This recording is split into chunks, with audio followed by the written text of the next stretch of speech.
So pretty much every YouTuber within this field makes some kind of news video, and it's honestly a little bit saturated. I mean, why click my video when somebody else has made a video which is exactly the same with a different voice? So the other day while I was having a Tommy tit, I was brainstorming some ideas. How can I make a news video a little bit more unique and different? And this is what I've come up with. Apart from covering all the big news like major changes in class tuning, we're going to have a spicy drama section. The Twitch section definitely provides more enough content for that on a weekly basis, let's be honest. We'll have a hot take section, the best and worst takes from content creators on Twitter and the most controversial mumblings on Reddit. And lastly, I want a bit of a ultra nerdy section that analyses speedruns and DPS logs, looking at how the meta is changing and what funky things the top players are doing. So let's begin with some drama. Guys, if you're running out of stuff to do in Season of Discovery, you might want to finally give Raid Shadow Legends a spin. I know you've probably seen about 2 million ads for this game by now, but to be fair, it is a really fun game to play, with amazing graphics, epic boss battles, and with over 800 champions now to collect and customize. Raid Shadow Legends is available on PC, Android and iOS. You can just click on the link in the description or scan my QR code now to download the game and get some amazing champions for free. Raid have also released a huge new update, the Cursed City. This is a brand new area where you can explore dark secrets of an ancient kingdom, fight against powerful enemies and earn some pretty good rewards. The Cursed City is full of surprises and challenges, so you better be prepared. But don't worry, because Raid is hooking everyone up who watches this video with 2 free epic champions to help you out.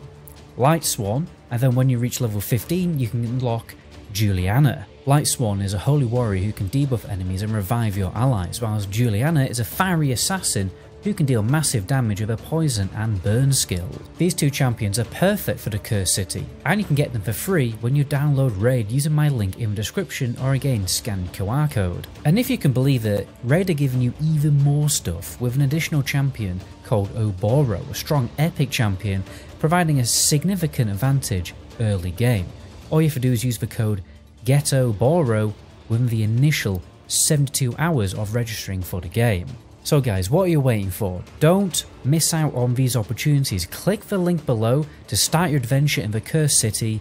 But anyway, let's get on with the video. The most notable thing to happen this week obviously has to be the shenanigans of Tiny Violin. The 5th Horseman is back on the scene to get his revenge on the hardcore community. So who the hell is Tiny Violin? So Tiny Violin is an avid hardcore player and has been playing hardcore quite a while, and according to his point of view, the hardcore elite guild is very corrupted and have mistreated him in a number of ways, and therefore he feels obligated to enact revenge. 7 months ago he wiped the guild on the 4th Horseman in Naxxramas, and now he's back for round 2 because he's wiped the guild once again, and this time in AQ40. Well, let me play the clip. As you can see, Tiny pretended to be a noob and ran into Cafoon's room too early, and consequently he has actually been banned for doing this huge grief. As much as the situation is tragic, it is hard not to laugh. Tiny reminds me a little bit of the Joker in The Dark Knight. He is a pure agent of chaos and the embodiment of chaotic nihilism, and I'm not gonna lie, I love it. It actually makes the WoW community interesting for once, and publicity like this, probably a long way down the road, is good for the game, because more and more non-WoW players will hear about stories like this. I kid you not, okay? When my dad was in our local pub, just before the hardcore servers launched, he overheard someone talking about WoW. And I asked him, you know, what were they talking about? And he was like, oh, he was talking about this guy who wiped 40 people in this raid and they all had to delete their characters. So, I mean, that just goes to show how much stories like this can Chinese whisper themselves around the world. By the way guys, I've nearly finished my ultimate master list of weak auras and add-ons to get the best passes, best DPS in a raiding environment in Season of Discovery. All you gotta do is subscribe to the channel so you don't miss that exclusive guide. But what about the juicy news? Well, the devs have teased some new loot rewards, and a recent blue post has confirmed some very welcome changes to the game. Firstly, Elite and Dungeon quests are now going to grant bonus experience. I'm pretty sure this was a feature in Season of Mastery, and I love stuff like this because I think players should be encouraged to do group content in the open world and do group instance content, because I think that's what vanilla WoW is all about. All of the time when you're playing the game, you are fighting that inner min-max nerd who's always saying, oh, by the time I make a group for that group quest, I could have completed 3 quests and I've wasted and ruined my XP gained per hour. But now it shouldn't feel like that as much, and people will be more keen to do group quests, so groups should form faster. They've added some quality of life changes to the STV event, and now you can res at the Blue Chain Spirit for 30 minutes after the event has started, so when the event ends and you die, you will end up as lost and confused as a man in a card shop. They've also added an emissary to the Orgrimmar Zeppelin Tower. I got into this very irritating situation, I think this happened a couple of nights ago actually, and I couldn't get the ward buff off, and obviously the event was just about to start, so I actually had to fly to Ratchet instead.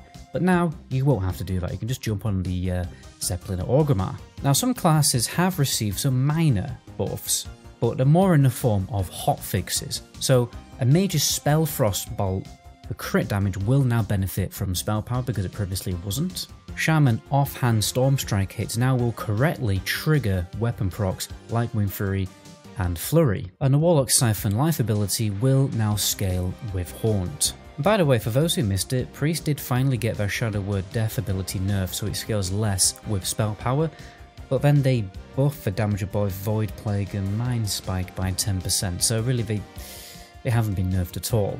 They haven't been, in my humble opinion, balanced with all the other classes. I mean, Priests are definitely getting a lot of love right now in PvP. It feels like that, you know, once they've got their dots on you, it's game over. Especially if you're playing without a healer who can get rid of those diseases. Ultimately, it makes having a priest on your own team even more viable because you want those horrible diseases dispelled, and only a priest can do it if you're playing Horde, which is even more irritating. To be fair, that would be my advice for the day. If you're doing the STV event as a Horde player, you should at least get one priest on your team, otherwise you are basically a closet masochist. I had a priest on my team last night. I managed to farm 700 coins. It definitely makes a difference. Now, a lot of people logged in today to a very nasty surprise. They've been banned for gold buying or for some other reason, but many people are claiming that they've never bought gold and they've never done anything to warrant a ban. And when they try and appeal it, they get a generic AI copy and pasted answer that definitely wasn't a manual human review of the ban appeal. Now, I was feeling positive about Blizzard finally addressing GDKPs, gold buying and bots, etc., but honestly, now I'm not. As we know, many GM and customer support staff were fired in a mass layoff spree recently. The contacts that I have at Blizzard were essentially offered a redundancy package, or the option to apply for a higher job in the Blizzard hierarchy, which they were probably a little unqualified for. The reason companies do this is, year in year, they have to offer pay rises to staff, otherwise, what would keep them around? So you can make more profit in the long run by sacking higher paid staff and then just replacing them with a new member of staff that you can start on a lower salary. So now it means that Blizzard are in this transitional period of having barely any customer support staff. So until they recruit more human staff, people are going to get banned by these very strange new automatic systems, and it's going to take ages for these bans to be appealed.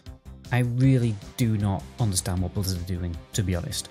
I mean, whatever AI they've invested into, to catch and ban people, definitely isn't working. And now we have a lot of people unfairly banned without any kind of resolution. I mean, it's so incompetent, they're starting to make Homer Simpson look intelligent. Especially when you look at the screenshot of all the bots and stockades on my server, it's abundantly clear we are nowhere near out of the woods. So the STV Vice series will continue, obviously, until Blizzard gets their together. So I think one of the main grumbles from the community right now is layering, because it's terrible. They have gone way too far with layering. Last night I was queuing BGs in Orgrimmar, and I was the only one there at the NPCs, which is ridiculous. I've also watched a few streamers doing world PvP while attempting to anyway, because I can't find anyone in the open world. Extreme layering is definitely welcome for server launches so that you can actually play the game. Instead of doing extreme layering for the launch, Blizzard decided to only just do it now, which I find very confusing because all it is really achieving is making the world smaller. I honestly feel like I'm playing a low population retail server right now. Guys, when Astarius was out, we had over 10,000 people on a single layer, and it was awesome. To be fair, with a population you know, when it did start to get higher, the Nestaris team did start entertaining looking at layering technology, but it got shut down before they ever implemented it. So what is the solution to this problem? Because we can't have, you know, I mean, my server Living Flame has like way over 20, maybe even 40,000 people playing on it. You know, you never really know. There's a lot of people playing on it though. You can't have them all on one layer, obviously. Well, firstly, there simply needs to be less layers, and players, in my humble opinion, should be able to just choose what layer they are playing on by simply clicking a button on the Innkeeper. Many other MMOs now use this kind of system, and it works really well. You may be thinking, well, people will just be able to exploit that system to make more gold. But the thing is, people who are serious about making gold, they're already doing it, right? By getting invited to different layers. So I don't think it would make a huge difference and be, you know, a huge problem. And now for our nerdy section. So this week, there's been a severe drop of 5 minutes on the best speedrun. It's now down to 22 minutes and 7 seconds by the guild Dendaski Methode? I think it means the Danish method in English, but, you know, correct me if I'm wrong. Now, their comp is interesting. Everyone is moaning about how bad warriors are at the moment, yet... Why is there, like, someone screaming outside my house?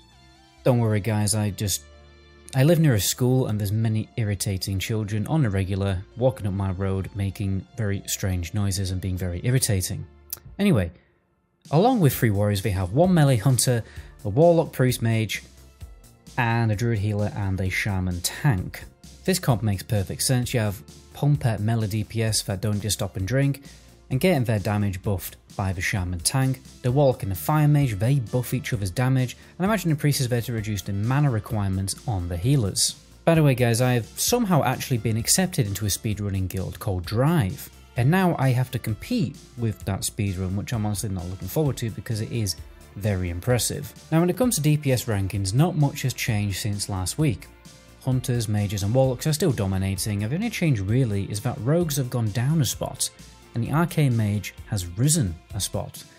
So unfortunately, maybe this just isn't the face for rogues, and maybe the arcane mage will crawl up the meters to compete with those S tier DPS. Who knows? Only time will tell. Anyway, guys, let me know if you like this new format for my news videos. Until my next video, ciao.